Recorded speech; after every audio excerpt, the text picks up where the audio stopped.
Este evento es de especial relevancia porque es el primero de los que estaremos celebrando este año 2022 en el marco de la celebración del 40º aniversario de la Federación de Instituciones Mexicanas Particulares de Educación Superior. Durante todo el año llevaremos a cabo diversos eventos para celebrar a nuestra federación y a las instituciones que han asumido un compromiso con la calidad. Agradecemos la presencia esta tarde de las rectoras, rectores y funcionarios de las 112 instituciones afiliadas, así como de los integrantes del Consejo Directivo de FIMPES que hoy nos acompañan. Saludamos al secretario general de FIMPES, el ingeniero Rodrigo Guerra Botello, y a todos nuestros invitados especiales que están con nosotros el día de hoy.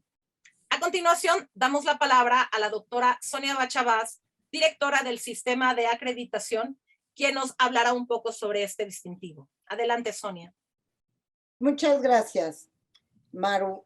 La semana pasada estuve leyendo un artículo de una de nuestras rectoras, la doctora Fernanda Yergo, en el que se preguntaba si la universidad como tal, la conocemos, iba a desaparecer. Independientemente de lo muy interesante que está el artículo, tomo una frase que dice: me atrevo a afirmar que la universidad en el siglo XXI no desaparecerá, pero debe, como ya se hace, subirse a la vorágine de los cambios tecnológicos, sociales y geográficos, entre muchos otros que emergen y son apremiantes. El aprendizaje a distancia o enseñanza en línea ha afectado a todas las ramas de la educación, y si bien es cierto, se apresuró debido a la pandemia, el total de alumnos de todos, 3/4 partes del total de alumnos en todas partes del país padecieron los cierres de las escuelas tal y como venían funcionando. Y son en los niveles de educación preescolar, primaria, secundaria, media superior y superior.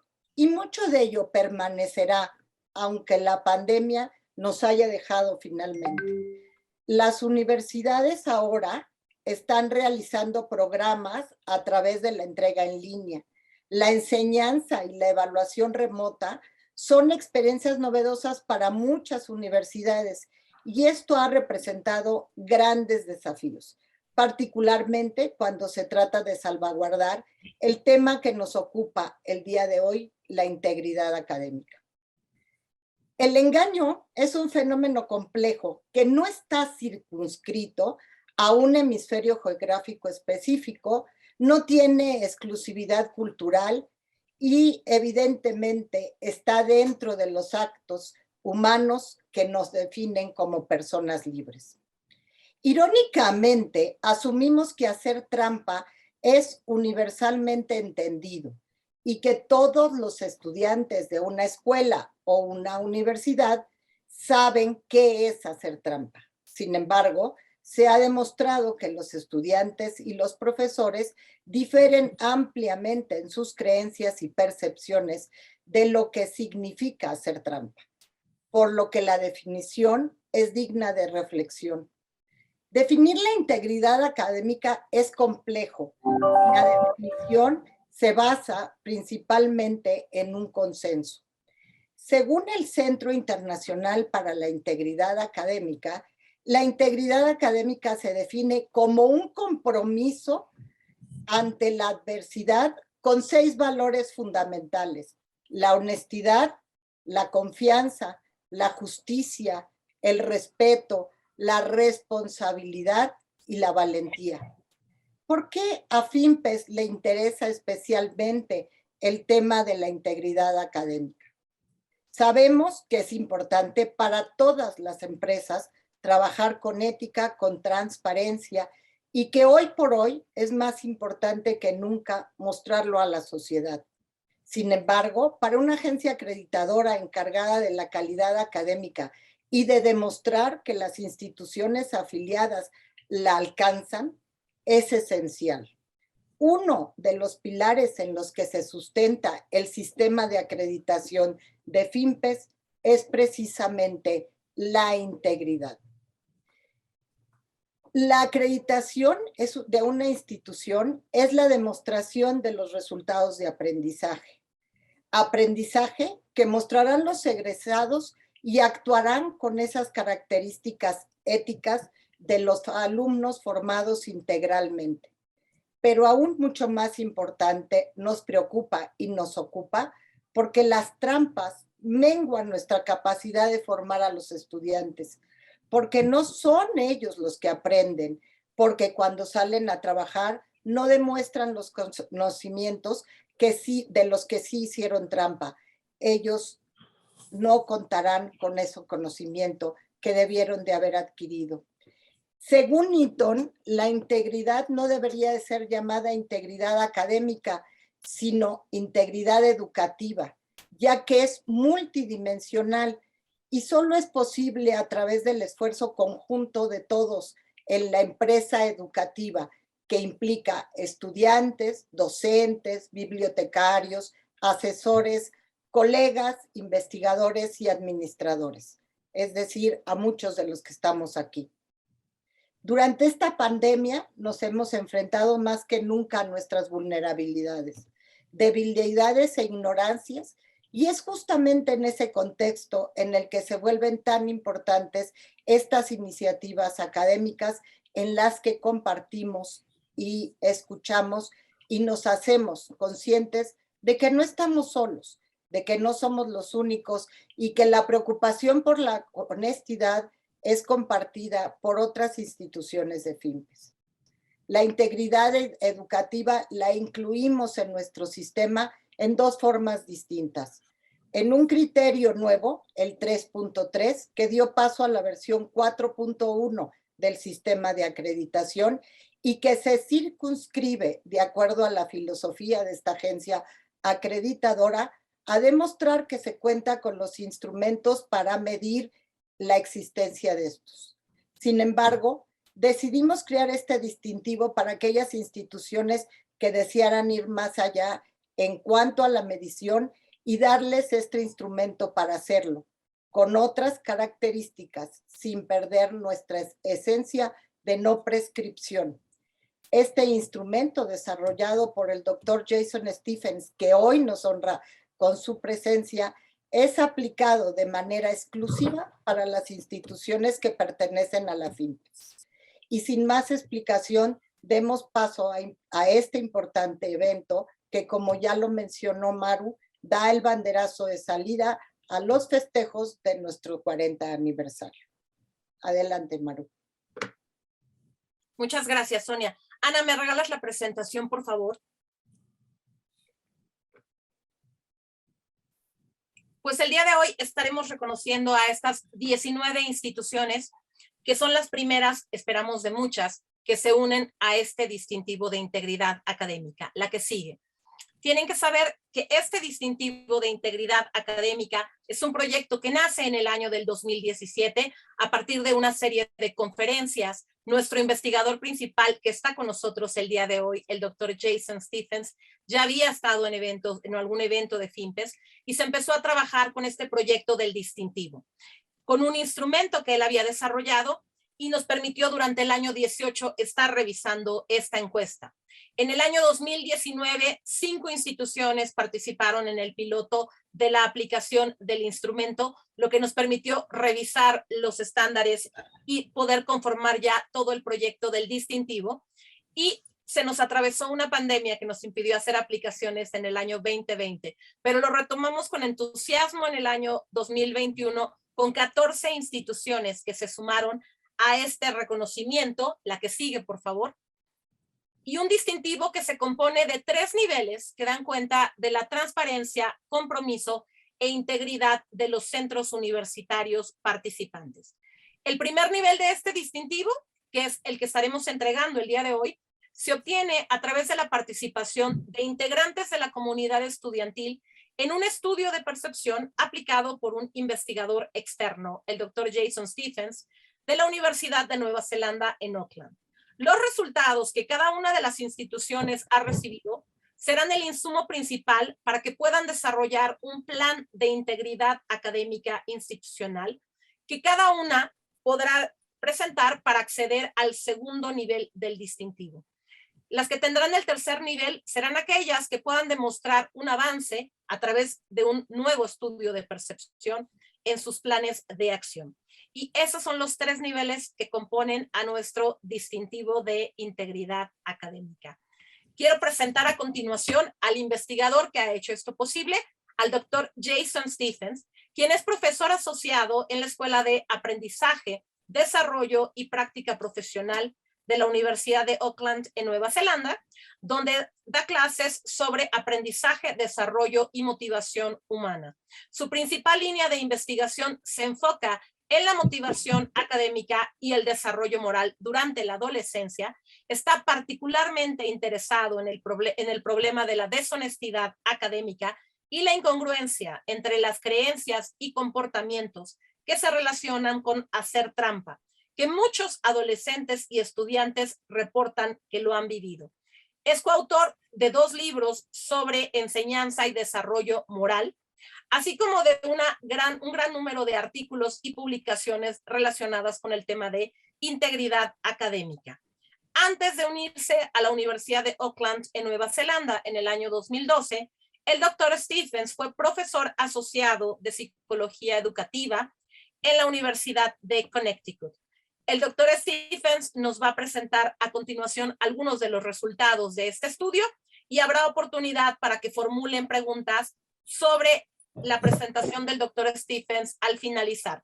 En caso de que tengan preguntas sobre el distintivo, agradeceremos que nos la dirijan vía correo electrónico para que les podamos responder sobre estos 3 niveles. Adelante, gracias Ana. Y por favor, Jason, welcome again. There we There go. you go. I couldn't unmute myself for a moment there, but thank you. Delighted to be here. I'm going to share my screen and get started. Let's see. Yeah, there we go. Really a true pleasure to be with all of you again, at least virtually. I know we can't be together in the same theater, but I hope someday we will again. I see that many familiar faces and names that I've met over the years, and just honored to be able to come back and speak to you again and to be working on this important project. As I've titled the talk here, The Importance of Integrity and the Problem of Academic Misconduct, I'm going to say a few words about, I'll get to that, about the importance of integrity, but then focus on some of the results that we've had from the survey that's been mentioned by both Sonia and Maru. I do want to thank Maru in particular for working with me over the last, I don't know how many years now it's been, at least 5, and we're in pretty much constant communication as we go through, and have done now 3 different waves of the AMIS, of the Academic Motivation Integrity Survey, starting in 2019 before the pandemic began. So I'll be sharing some results sort of with a pre and post idea, or really pre and during, because we're still in this pandemic. And yeah, it's been a really honor to work with her. She's a fantastic colleague and person to work with. So thank you all for being here, and I look forward to your questions at the end. So my agenda, we only have about a half hour, so my agenda is fairly straightforward. In fact, I'll put myself on a timer, and that is to say a few words about what does academic integrity mean? What does integrity mean, and why is it important? And what are the reasons why we should care about academic misconduct? Why is it a problem? And then I want to talk about that problem, particularly in the Mexican context there with the FIMPES universities that have been involved in our in the study so far. We've had 19 institutions so far, from a range of schools, from fairly small ones with only 500 students to institutions with 10,000 students. I could say, I'll say more about that as we get into the talk. I also want to provide a little bit of some comparisons where the data is available, and there is some data available with some of the same items or scales being used that I'll talk more about.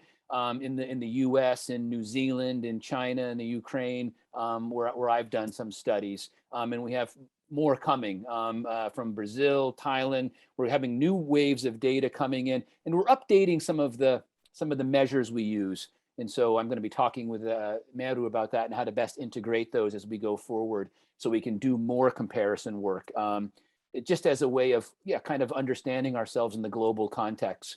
And then I look forward to your questions, comments, and even suggestions. What else would you like to see, put in a survey like this? And we can personalize that too. As I mentioned to Meru earlier, if you want to be involved in the survey, there is room and opportunity to do so, and to put in a special block of questions that are maybe unique to your, your context. Okay, so the meaning and importance of integrity. If you think about it, people talk about integrity, and there's really two ways they talk about it. I think the first is most common, right? Is this idea, this quality of being honest or having strong moral principles. And so, he's a person of integrity, or she is has a lot of integrity. And they typically mean that, oh yeah, they're honest, fair people. The way I think about it more, though, is as a psychologist, is the second definition of this idea of the first one's important, no doubt, but the second one here of the state of being whole and not divided. And what I mean by that is that what I actually got into studying academic misconduct and cheating 20 years ago now or more, it was because of I had found out in some of the research that students said they believed that cheating was wrong, but they did it anyway, right? And then I thought, wow, that's like doing things that you think are wrong, and that lack of wholeness, right? That lack of integration between one's beliefs and behaviors. To me, as a psychologist, that's what's most important. And that's why I enjoy working with institutions to to study this and to try to basically help students get better alignment between what they believe and what they do, right? Between their words, beliefs, and actions. When those things come together, we have integrity.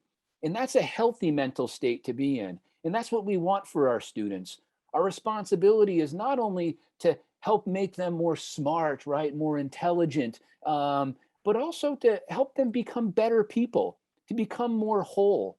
And when we're not whole, we're not well. And we know that this pandemic, that adds a whole other level of stressors and unwellness to our students.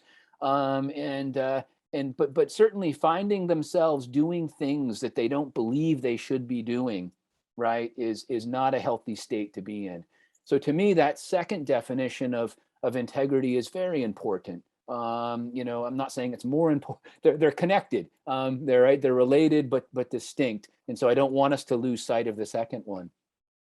Now, when people talk about academic integrity, I heard Sonia earlier saying, referencing really the 6 fundamental values of academic integrity that the International Center for Academic Integrity has developed. The last one, courage, over here in the purple, it used to be just the 5, but now they talk about having courage, and I think that connects to that second definition of integrity.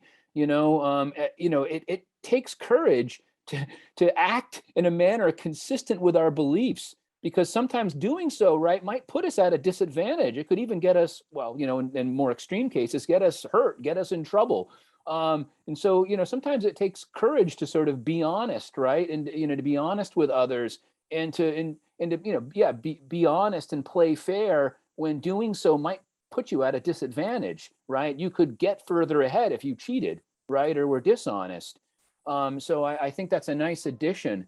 But the other ones are fairly obvious, right? And these are things that, that almost any institution says they value in their mission or vision statements, that we want, to promote honesty and fairness and respect and responsibility. These are, all, and trust. These are all, fundamental values of integrity. So why, what happens when people aren't acting with integrity, right? And we have academic misconduct, why is that a problem? I'm going to tell you 4 reasons why. Again, I'm an educational psychologist, so I think first and foremost, that it's a problem for learning, right? Which of course is our primary mission.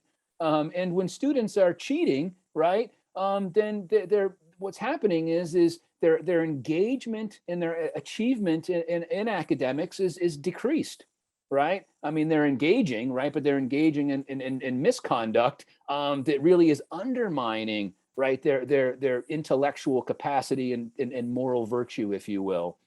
And of course, as a professor and a teacher, we have to be concerned that when students are cheating, it's undermining the validity of our assessments, right? We spend a lot, especially now as we move to online assessments, we're doing a lot more to try to, check the validity of our assessments, not only because of we're creating new modes of assessment online, but also because of the susceptibility to cheating, right? When we can't, proctor, as we say, right, monitor our students' behavior. And so, misconduct, academic misconduct is a real problem for assessment. Third, and this gets to that integrity, the second definition of integrity. To me, it's a real problem when students are doing things they know to be wrong, right? And again, we care as institutions about the moral, social, civic development of our students. And when they're engaging in behaviors they know to be wrong, that is compromising that kind of integrity and that kind of moral growth. And finally, it's a sort of a theoretic problem, which is, as a psychologist that I'm interested in studying is, when people cheat, most students and most in Mexico believe that cheating is wrong. They either see it, very few say otherwise on the survey. The question is, do they see it as it's just a rule for the school, right? Which is a part of what we assess, or is it a moral wrong, right? Either way, they see it as wrong, and then most are reporting doing it. So we're seeing this so-called judgment action gap, and that's interesting theoretically. What explains that? What is it about either the person or the institution that might explain how we can make that whole again? We can bridge that gap and help make them whole. I've written several articles about this, and so happy to share those with you as you like. Okay, so let's talk a little bit about this, Amos. I'm not going to go to, there's a link here, which is just a demo. Maybe I'll try to click on it and see if it actually works. Okay, good. So when students receive a link from you, it's sent out and you're inviting them to participate. They can take it in English or they can take it in Spanish. And this is just basic, what we call a participant information sheet that is required of doing research. And I don't know if I can go down or not. And then they have some instructions. And most of the survey comprises what we call these, multi-choice Likert type scales, right? Where they're strongly disagreeing or strongly agreeing with various items. And these ones are about the climate, the university climate, the extent to which it is a place that they perceive as, helping them develop their competence, demonstrate their competence, the extent to which they feel that it is a fair and caring environment, and so on. And so, I guess I could, and again, it'll prompt them. If they don't answer, it'll prompt them and they can continue without. So nobody's forced to answer anything. So that's just basically what it looks like. You can go through the survey in your own time and take a look at it. Let me try to go back now to to where we're looking at your presentation, no problem. Oh, I'm sorry. Okay, so all right, well, that's interesting. So it didn't go over to the No. Okay. All right. Oh, okay. Well, all right. Sorry about that little, but you please go to it and check it out for yourselves. I'm going to tell you a little bit about what's on it, what I was just sort of showing you. So it is a self-report survey, and students, answer a set of questions that basically measure a factor. We call them latent factors. They're factors that are at rest, that are ideas in people's heads. And so to the extent, so one of the set of perceptions that are measured on this is their perceptions that they are being pressed to develop their competence, which is a good thing, right? That means that they are being encouraged to work hard and learn as much as they can, right? That's called a mastery goal structure. And all this is explained in the reports that I provide to each institution, by the way. And Maru can send you an example of those as well. Those of you who have participated in the survey know what they're like. You've got yours. As opposed to performance goal structure, sometimes called extrinsic, it's about demonstrating competence. So it's more of a press to get good grades and appear smarter than others. That can be mixed. I've put it in black. Sometimes that's a risk factor. It's rarely positively associated, but these green factors here are what we call protective factors. That is to say that they are typically negatively correlated with cheating. So the more that I believe my teachers want me to develop my competence, the more that I feel cared for and respected, the more that I believe that my policies are communicated, understood, effective, and supported, right? All these things are negatively correlated with cheating behavior, right? So they protect against it. And these are all things that are measured on the AMIS. You can see an example of it from a report. And so this cues, communicated, understood, effective, supportive. These are the different items, the different statements where students, you can see very few disagreeing at this institution, most agreeing. And you can see the negative correlation here with cheating, right? You can see the positive mean value. The scale is, -2 to +2. So 0 would be neutral, right? So it's on the positive side. That's good. And it's negatively correlated with cheating. That's how you read this. And you can see that most students are agreeing. Same here with it's being fair and enforced. The policies are seen as fair and enforced by the university. Most students at this institution are agreeing with that. To the extent that they do, it's negatively correlated with their cheating, right? The scale also, the AMIS also measures peer norms. These tend to be the most powerful, right? These are among the most powerful predictors. You've probably heard the saying, birds of a feather flock together. And this is very true in any kind of research of human behavior. If you want to know if somebody cheats, your best bet is to ask them, well, what do your friends do? What do your friends think? If your friends disapprove of cheating, you're less likely to cheat.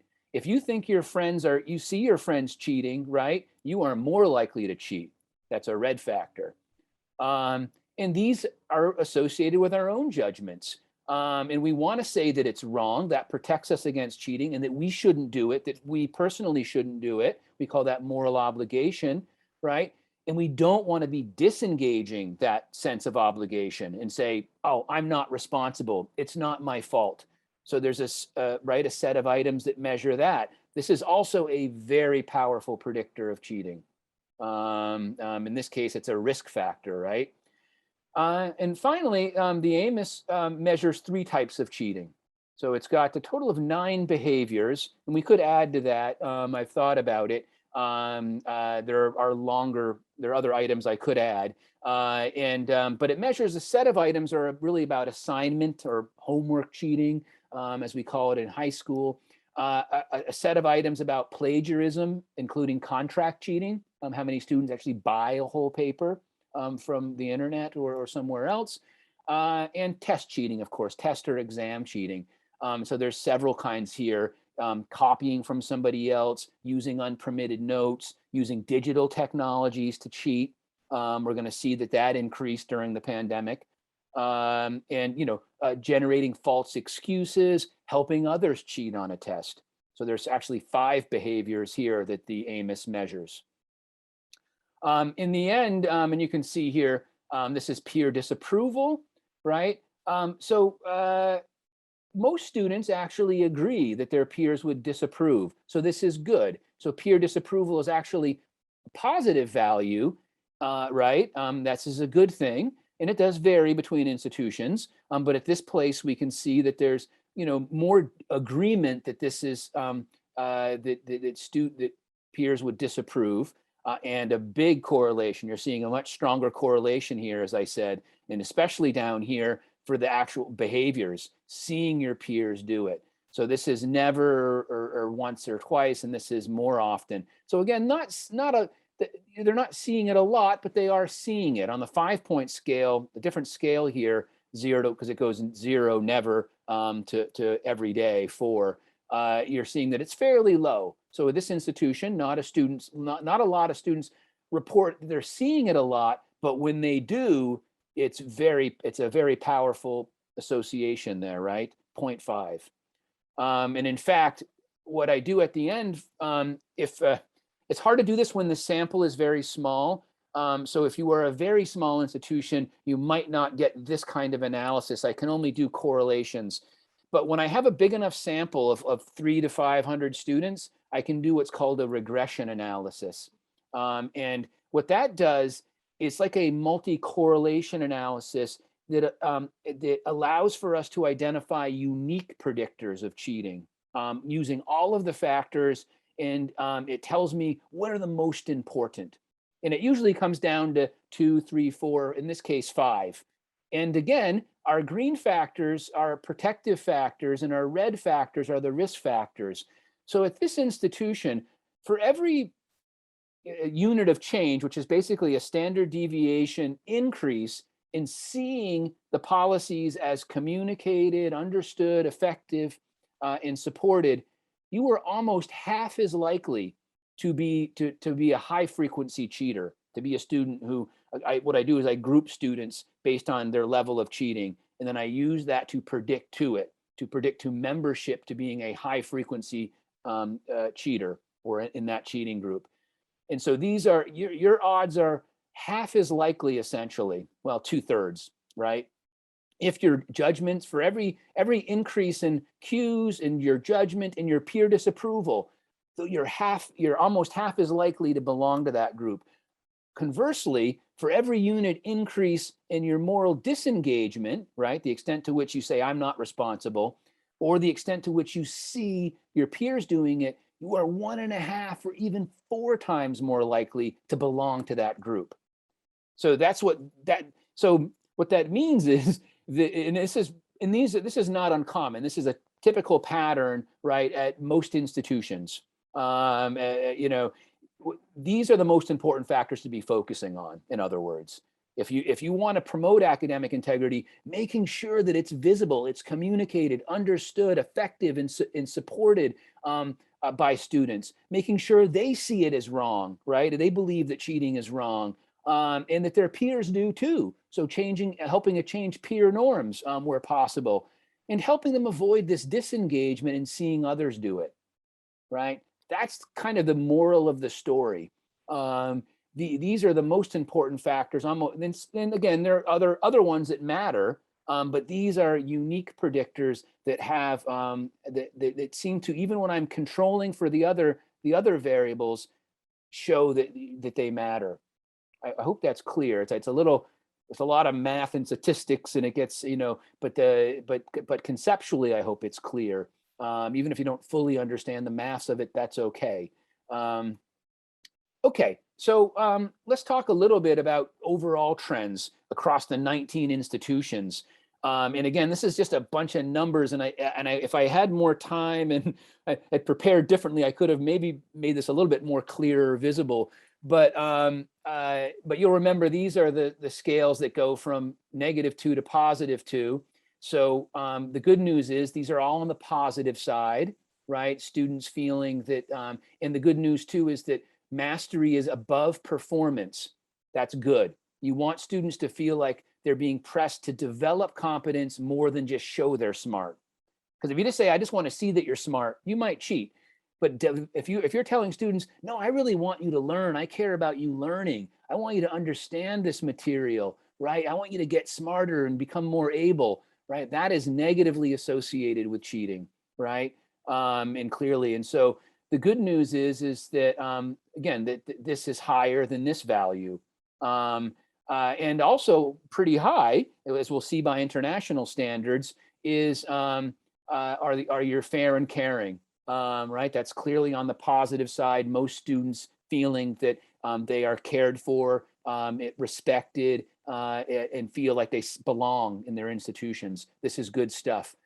I've noted that, when we first did this survey, the first round of 5 universities was in October of 2019, right? That was about 6 months before COVID hit. And then since then, we've done 2 administrations. And I would say this, during COVID. And what that means really, right, is for most of you, that means your students have been online. The good news is that actually, where I've bolded, that means it's a little higher. That's less than, that's higher. This is kind of in the middle, essentially. And so this is good news in a way. Despite being under COVID conditions and being online, students haven't lost the sense that they're being, that mastery goals matter and that they're feeling cared for and supported. Even more striking is that they've seemed to have been learning more about integrity, right? And feeling more that it's been communicated, understood, effective, and supported. These values have gone up slightly, but they've gone up under the pandemic, as opposed to going down. That's sort of surprising, right? Now, again, maybe not, because I know here at the University of Auckland, we're doing a lot more work to try to communicate academic integrity, because we know they're learning online and we know that there's much more risk. We can't control it as much. And so there's more risk. So we are, as an institution, really doing a lot more. And I know FIMPES institutions are doing a lot more as well. And maybe the pandemic has nothing to do with it at all. It's just that we've all been, trying to, turning up our messaging. But look here also with peer disapproval, that's gone up, right? Which is kind of surprising. The peer disapproval's gone up, and the peer engagement's gone down. So that's sort of surprising. Now, again, I should say too that this was 5 institutions. This was also 5 or 6, and this was 9, and they're different schools. Right? I mean, I don't know the names of the schools. I don't know what kind of schools. All I know is their general size. I'm actually, the only person who knows is Meru, and maybe other people in FIMPES. I don't know, but I don't know who you are. So I don't know if if I knew the names of these places and I knew them, I'd say, oh, but these institutions are really different than these guys. I know nothing about really, I don't know. I'm blind to sort of who's taking it. So there could be, I just want to say that so that I'm making a big deal of the differences here, but they are different institutions. Hopefully soon we'll have pre and post. So these institutions, for instance, that took this in 2019 would love to, have you do it again. And Meru can let me know who that is, and I can do before and after analysis for you, change over time. I just know your numbers. We've got a numbering system, 001 to, on up. And so that's all I know about the institutions is is a 3-digit number. So we can see here too that judgment's gone up a little bit, disengagement down a little bit, but not very small differences here. What's more important perhaps, and you're probably care more about, is the actual behaviors. And you might find this surprising. There's a lot of research saying students are cheating a lot more. And there's even in New Zealand, there's been a 400% increase. It's not actually true. We're catching a lot more students cheating. That's increased. That's because we're monitoring a lot more. Everything's being submitted online now. It's getting run through Turnitin. We're proctoring stuff in a way that we haven't before, and we are catching students cheating a lot more. Now, I don't know about Mexico, except all I know is the numbers I'm looking at that are being reported. And they kind of make sense because of, these numbers have gone down, especially in the first wave here. But, we had nearly half the students before the pandemic saying they were doing some kind of assignment cheating, and now it's about a third, right? And maybe that's because of, well, I don't know, that, that now that they're online and alone, they're not collaborating as much as they might in the moment when they're, sharing the same classroom and lunch and a study hall. I don't know. Plagiarism's gone down a little bit too, and especially the contract cheating. And again, these could be institutional differences, but these numbers have gone down a little bit on just, But again, I think students are more scared to do it. At least here in New Zealand, they know we're checking now. And so if they're doing it, they're getting caught doing it. So that might be the same there too. We're seeing some decreases because of surveillance has gone up. Similarly here, like as you'd expect, look, using unpermitted notes, whether digital or not, that's gone up, right, during the pandemic. That's because they're probably sitting alone, right? And they can open up their textbook or look at their notes and cheat on a test if it's online. I know our students are doing it. Harder for us to catch that. But less likely is copying from another student exam, right? You're not sitting in the same lecture theater and doing it. So we're seeing a decrease in that behavior, a decrease in false excuses, decreases in helping others cheat, yeah, a little bit. Not big, only here in that first wave in the May administration. Now, overall numbers you can see. So what I do is I look across the 5 institutions, or 6 or 7 or 8 as it is, and you see ranges between the institutions, but the range is fairly stable. That is to say that anyway, usually around 70%, 80% of students at a given institution are going to report having done at least one of those behaviors, right? That's what that number is, right? That students at any institution would say that they did one of those behaviors. You're looking at 4 out of 5 students, right? 3 out of 4, 4 out of 5. This on the low end. This school was very unusual. The 58% there, I should say. I don't know. It had very unusual scores on other things. I have no idea though. I'm really curious about what school that is. If maybe it's like it seems like it's a different kind of school because it had really different measures. So that's artificially kind of low, to be honest. Okay. So that's what we're seeing based on from the AMIS on the FIMPES. What does it look like internationally? Now, again, I don't have a perfect comparison for you, I'm afraid. I just don't have the same data. The scales have changed, and so I can only show you, what I have. But let's take a look. What you're seeing here is that is kind of a good story, right? Underline means that those are lower. So endorsement of mastery goals, that is right, my university wants me to learn, are higher in Mexico compared to secondary and tertiary, especially compared to tertiary levels in my US data. And some of this US data we just got is actually pretty fresh. So that's even during the pandemic. And it's closer, Mexico is still higher than New Zealand, but a little less so. New Zealand's a little bit better. And again, and what's good here is that the differential, right? You can see in the US that there's some difference there, but it's still lower. So some good differences there, I think, on balance. Let me try to go forward here, and it's not working. Okay. What about learning? So more learning, right, than where I can compare it to, that secondary US. More communication understood, effectives higher in Mexico than the US, either secondary or tertiary, and about the same as it is in New Zealand. We're doing a new wave of data in New Zealand coming up soon, so I'll have more comparison data as well. Peer disapproval, higher in Mexico than certainly secondary US, about the same as it is in US and New Zealand. Those aren't big enough to be different. And observations of peer cheating, a little bit higher, it seems, in Mexico, but they're really not much different. That should be lower. That should have an underline on it. I don't know why it doesn't. Sometimes when I copy these things in, the underlines don't come through. Just wrapping up. I know my time is running out, but I'm going to get to the. So we see here, on balance, again, a better profile. So what I'm saying here is that if you look at these things, overall perceptions and beliefs related to academic integrity in Mexico are more adaptive. Adaptives, like we say, healthier or better compared to those in the US or New Zealand. I have more data on, on cheating behavior, right? More comparison data, because this, not everybody wants to do the motivation perceptions. So like in China and Ukraine, for instance, we had different scales that we used, but we kept the behaviors the same.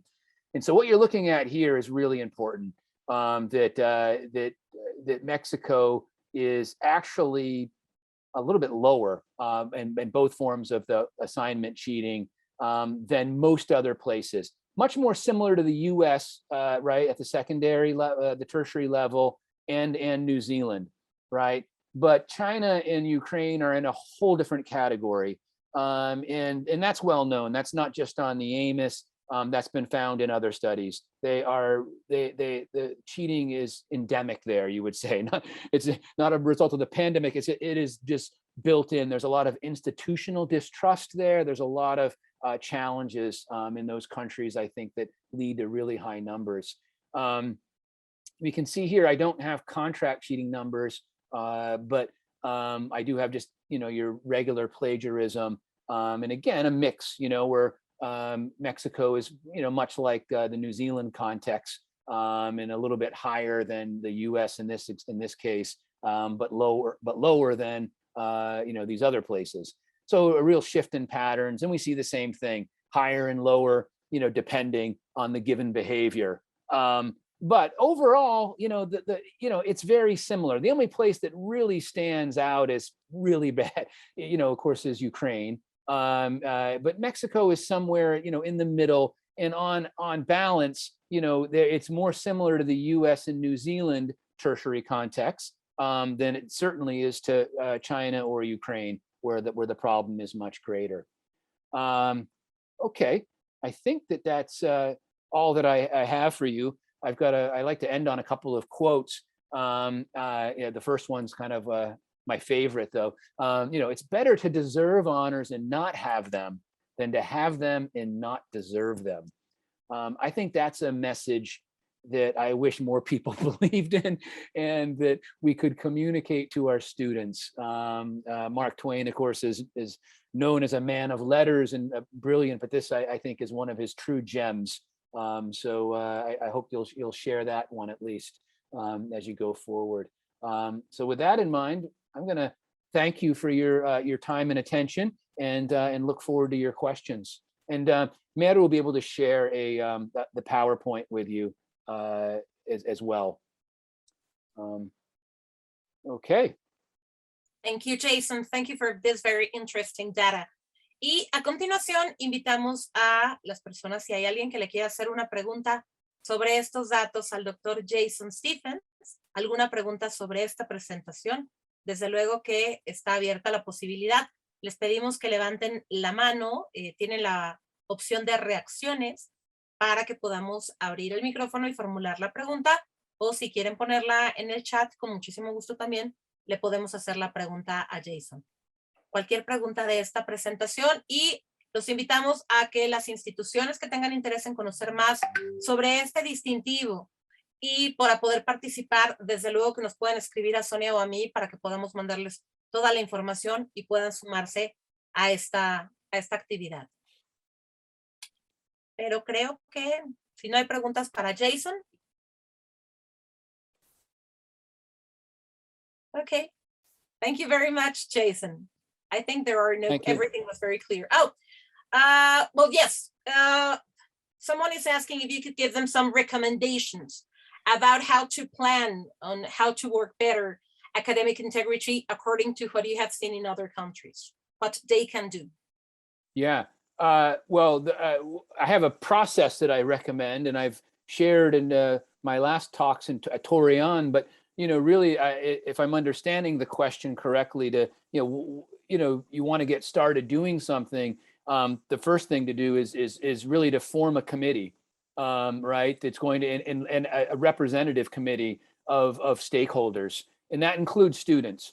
So it should be faculty, students, administrators that are well placed to be allies, and identify kind of what, well, here's what identifying what your challenges are, and that's where the AMIS comes in. So typically what I also recommend then is, once you get a committee together and you start talking and creating a vision of where you want to go, you need some data, and having some baseline data like from the AMIS to see where where students are at, what are their perceptions, beliefs, and behaviors. And so you kind of know what you're working with. And then, you really, it's a 3 to 5 year, at least process of really starting to change an institutional culture. It doesn't happen overnight, right? I mean, we're still doing it at the University of Auckland. I came here and there was really nothing going on. And I'm now heavily involved in several committees and creating academic integrity courses and, doing all kinds of working with the student association, doing all kinds of stuff to really, get the message out. And we're doing our second round of surveys coming up to see how we're doing in October of this year. So yeah, there's a lot there. I can also, send you some articles too that really talk about, creating cultures of integrity.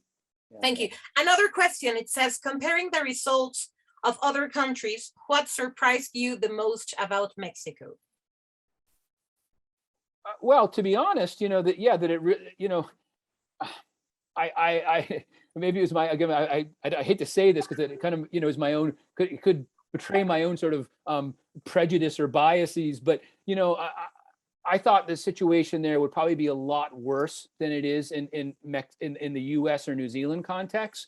So I was actually pleasantly surprised to see that the numbers there, you actually look like you got a healthier situation in Mexico, but in terms of the perceptions and emotive, beliefs, as I talked about, and even the behaviors, it's really the cheating problem there is equivalent to, it's really, or even better than, the situation's better there.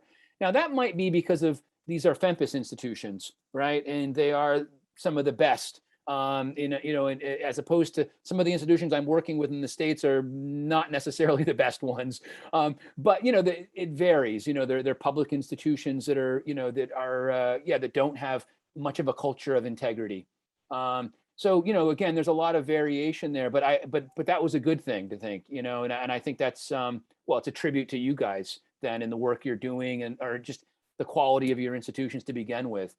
They seem like it's clear from the AMIS that students really do feel supported there. They feel like they're being pushed more to really develop their competence and not just demonstrate it.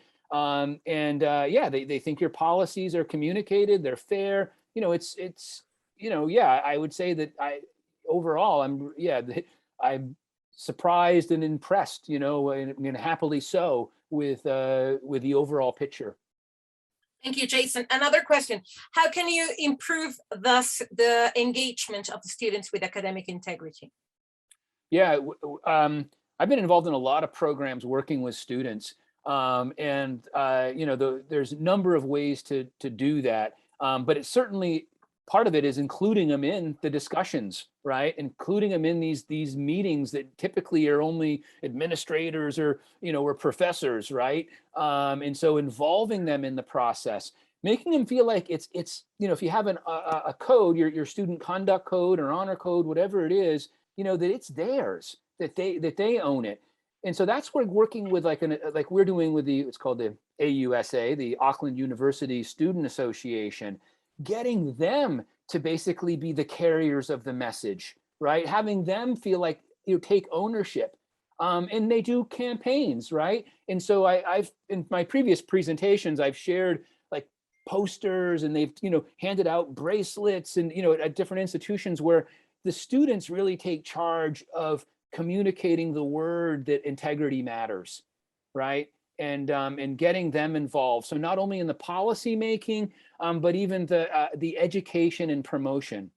They're our allies, and they really should be almost the face of integrity for us. It's not just the adult saying this is what you got to do, and we're gonna, there's always going to be an element of that. But at the end of the day, it's really about them. It's for them, and they ought to feel like owners and be in charge a bit of integrity. Yeah. And this is a follow-up question. Do you think punishments work in the case of academic integrity? How well do they work? Yeah, there's a lot of mixed, mixed. I say not really so much mixed evidence. I mean, the fact is that some degree of punishment is I think necessary and important. I mean, I'm an advocate of that in the sense of, you know, if you mean by punishment, you know, taking away at least the grades that were unearned. So if somebody's cheated on something, I make it proportional though, right? So, you know, I'm actually an academic integrity advisor at the university. I personally handled 50 cases last year. We had hundreds of cases. I personally interviewed 50 different students and processed their case. And I always recommend I talk to them, I make sure they understood what they did, why. That's more, the education's the most important thing, right? So I always meet with students, I say, here's what happened. You know, do you understand what happened? Do you understand why it's wrong? Do you understand how you're going to avoid doing it in the future? And then I recommend a punishment, a penalty. And so if they plagiarize something and it's 30% of their paper was plagiarized, we take off at least 30%. If it's a critical 30%, you know, then it's maybe even more, the penalty. But we certainly want to take away any ill-gotten gain, right? That would be unfair for any other student. You can't go and cheat and not be at least punished in that way. I'm not as a big fan of necessarily suspending students or expelling them. I am if they've been repeat offenders. But I like, on the first instance, my first move is, you know, when we have a first offense, is to really focus on educating the student, and removing any unfair advantage. After that, I'm a much bigger fan of the punishment. You know, they've been shown the light, and right, and they've still chose to do things, you know, wrong. Then we can start, you know, taking away full grades, failing courses. If there's a third offense, you know, suspension or if it's serious enough, expulsion. I've been involved in expulsions as well, where students are, you know, kicked out of the university. So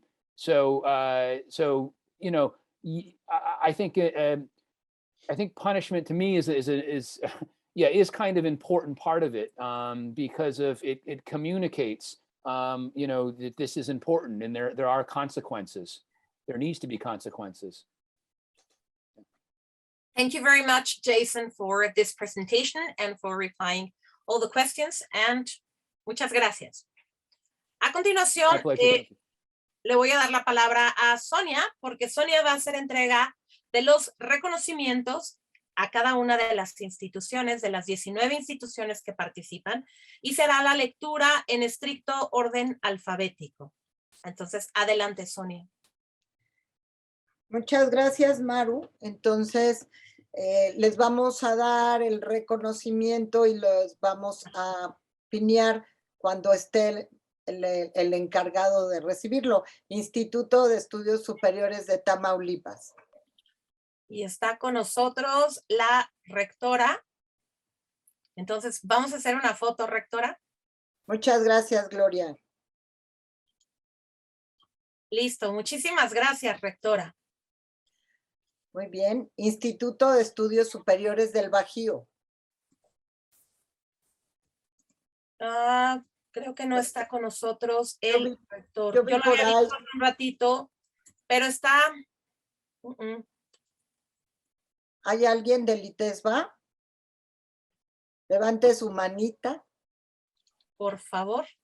Estaba el rector hace un momento aquí con nosotros, pero creo que no está. Bueno. Está Armando Rodríguez Becerra, Sonia. Pues entonces, porfa, Armando. Listo, gracias. Armando. Recibe ese nombre del ITESBA. Muchas gracias. Sistema CETIS Universidad.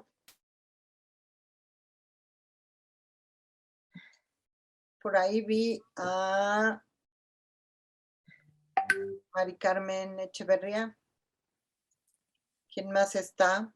Mari Carmen Echeverría, ya estás aquí. Hola, Mari Carmen. Por favor, vamos a hacer una fotografía, Raquel, si nos ayudas. Y listo, muchas gracias, Mari Carmen. Gracias. Universidad Anáhuac, Cancún. Está con nosotros Tomás Bogdansky, Sonia. Señor vicerrector. Muchas gracias. Hacemos una foto. Gracias. La Universidad Anáhuac, México. está Maru Hernández, porque me parece que no está el rector, pero un segundo,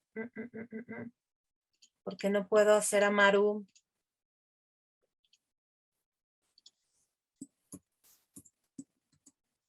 No puedo destacar a Maru. Uy. Maru, ¿puedes hablar? ¿Puedes saludar? Activar tu micrófono, porfa, para que se active tu pantalla. Gracias. Tenemos a la persona encargada del proyecto de integridad académica aquí en la NAU, que es Dianita Martínez. Perfecto. Entonces, Muchas gracias, ¿sí? Diana Martínez. Listo, Diana, por favor. Ya estás aquí para que tomemos la foto. Gracias, Diana. Muy amable. La Universidad Anáhuac, Oaxaca. Y está la rectora con nosotros y bienvenida, rectora. Tomamos una fotografía, por favor, Raquel. Gracias, Joanny. Rectora, gracias. La Universidad Anáhuac, Puebla. El rector acaba de salir, pero me parece que se quedó la vicerrectora. Si nos ayudan levantando la mano, porque no la alcanzo a ver en pantalla. Ay, gracias, Claudia. Listo. Vamos a hacer una foto, Claudia. Y si me ayudan con la foto, muchas gracias. Felicidades. Gracias, Claudia. Universidad Anáhuac, Querétaro. Por ahí vi al rector. También creo que nos fue el rector Alverde. Yo al que vi fue... Jaime. Jaime también. Jaime Durán. A ver, Jaime, listo para la foto, por favor. Y si nos ayudan a la foto. Muchísimas gracias. Felicidades. Gracias, Jaime. La Universidad Autónoma del Noreste, y sí vi Está el rector Verástegui. Un segundo, Verástegui, listo. Listo, rector, vamos a tomar la fotografía. Un minutito y listo. Gracias. Muchas gracias, rector. La Universidad de Celaya. Ah, no es cierto, perdón. Universidad Autónoma España de Durango. Y el rector está con nosotros. Sí. Y listo, rector, si nos permite para la fotografía. Y ya estamos. Gracias. Felicidades. Muchas gracias. La Universidad de Celaya. No está la rectora, pero estaba Verónica Perea y no me acuerdo quién más está por aquí. Vero. Si alzas la mano, Vero. Ya está Verónica Perea. También está el doctor Juan Antonio Zacarías, de hecho es el líder. Entonces, listo, vamos a hacer la foto. Con el Juan Antonio, ¿podrías hablar, Juan Antonio, para que claro, con todo yo? Perfecto, ahora sí voy a hacer la foto. ¿Listo? Un segundito y gracias. Felicidades, Toño. Gracias. La Universidad Interamericana para el Desarrollo. Yo vi a Carol. A ver, tengo aquí a Caroline, un segundo. Listo, Caroline. Por favor, para la foto. Perfecto. Muchas gracias, Caroline. La Universidad Internacional de La Paz. Está el rector Albáñez con nosotros. Listo, rector, para la fotografía. Muchas gracias, rector. Gracias, rector. La Universidad La Salle Cancún. Está con nosotros, el rector estaba con nosotros. Al que sí vi fue Raúl. Raúl. Raúl Linares. Listo. ¿Listo para la foto? Muchas gracias, doctor. Felicidades. Gracias. Universidad La Salle Laguna. Estaba con nosotros Patsy. Adelante, Patsy. ¿Lista para la foto? Muchas gracias. Universidad La Salle Pachuca y estaba la rectora. Está la rectora. La rectora Lavaniegos. Y listos para la foto, rectora. Muchas felicidades. Muchas gracias. La Universidad Latina de América. Está con nosotros el rector Vivanco. Rector, Felicidades, ahí están para la foto. Muchas gracias. Gracias. La Universidad Regiomontana, y hace rato vi al rector El Kazan. rector Kazan está con nosotros y un segundo y listo, rector. Felicidades para la foto, rector. Gracias, rector. Felicidades a todo el equipo de FIMPES. Gracias, rector. Y la Universidad Simón Bolívar. Está con nosotros la rectora Mercedes Cruz Aparicio. Listo, rectora. Muchas gracias, rectora. Listo.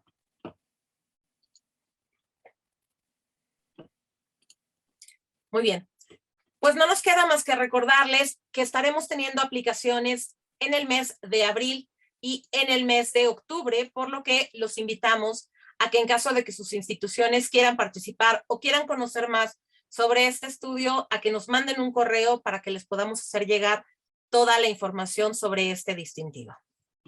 Muchísimas gracias por acompañarnos el día de hoy y le pedimos al ingeniero que si nos hace favor, al ingeniero, bueno, es que para mí es el ingeniero Rodrigo Guerra, si nos hace favor dar unas palabras para cerrar el evento.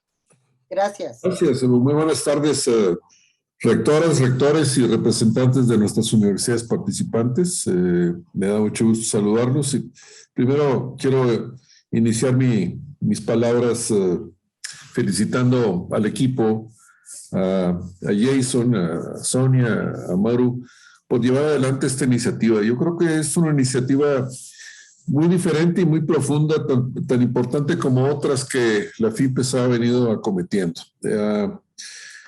Tradicionalmente en las universidades hablamos de educación integral.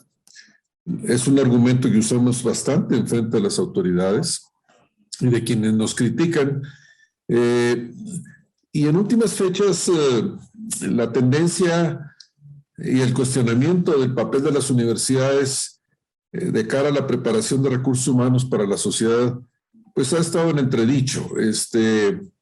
A través de carreras cortas o estudios reducidos, llámense nanodegrees o bootcamps o como lo quieran, hay una tendencia de creer que la educación tradicional y el papel tradicional de las universidades deberían dar paso a esta simplificación y acortamiento de la preparación de los estudiantes. Y si bien ese reto es real, y si bien las universidades tenemos que encontrar una solución para ello, lo que es muy importante, y lo digo básicamente por México, es persistir en la educación integral de valores, los que conocemos y predicamos. Y este proyecto es un ejemplo de la contribución que una universidad o grupo de universidades puede hacer a la sociedad. Hay que reconocer que el tema es complejo, es amplio.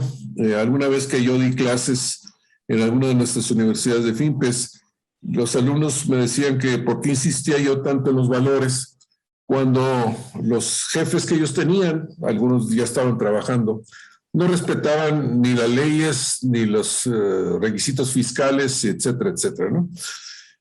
Con esto quiero decir que el tema de integridad, de ética y de otros valores, pues es algo que debemos de acometer desde varias perspectivas. La educación o las instituciones educativas ciertamente es una muy importante, pero también está el sector productivo y también están las familias.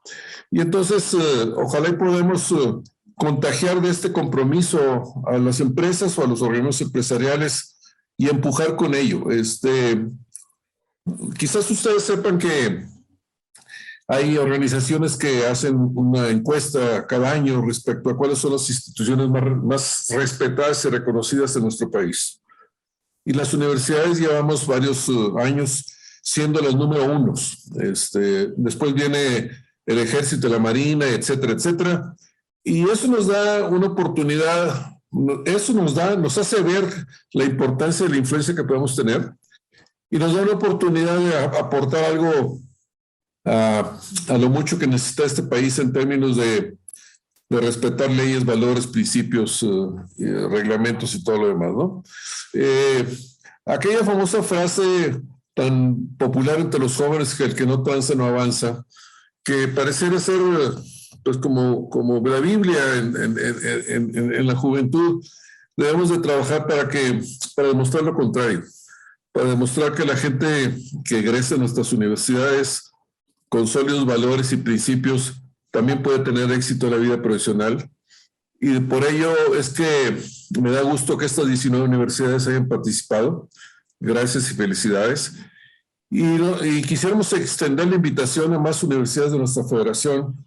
Al final de cuentas, la encuesta debería tener o va a tener más información para tener pues, una medición de tendencia que pudiéramos desagregar en diferentes tiempos, en diferentes perfiles de universidades, en diferentes latitudes geográficas, etcétera, etcétera.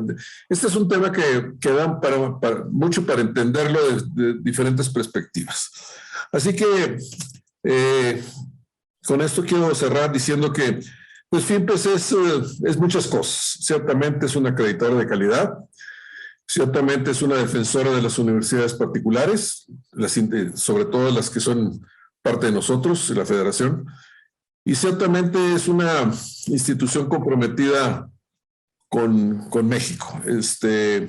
Igual estamos en esto, que estamos ahorita planeando la defensa sobre un reglamento sobre becados que está por ahí en la CONAMED, que dice que se suspenderán los apoyos de becas a aquellas mujeres que estén embarazadas, o aquellos becarios que estén en embarazo. Y cosas como estas que yo creo que debemos todos como sociedad defender. Pues la FIMPES, a nombre de nuestras universidades y nuestros estudiantes, en este caso hablo de estudiantes de posgrado, lo haremos como lo haremos en varios campos. Así que regreso al punto de agradecerle a Jason y a Sonia y a Maru Bolaños por la iniciativa y por empujar este proyecto adelante. Y este proyecto, que solo tiene 19 universidades de nuestras 112, promete para dar para mucho más. Y eso confiamos que ustedes nos van a ayudar, los que están hoy con nosotros presentes. Que tengan muy buenas tardes. Gracias. Muchas gracias, ingeniero. No nos queda más que agradecer a todos los que están con nosotros. Jason, thank you very much. Sonia, muchas gracias. Felicidades a las 19 instituciones. No olviden seguirnos en nuestras redes sociales.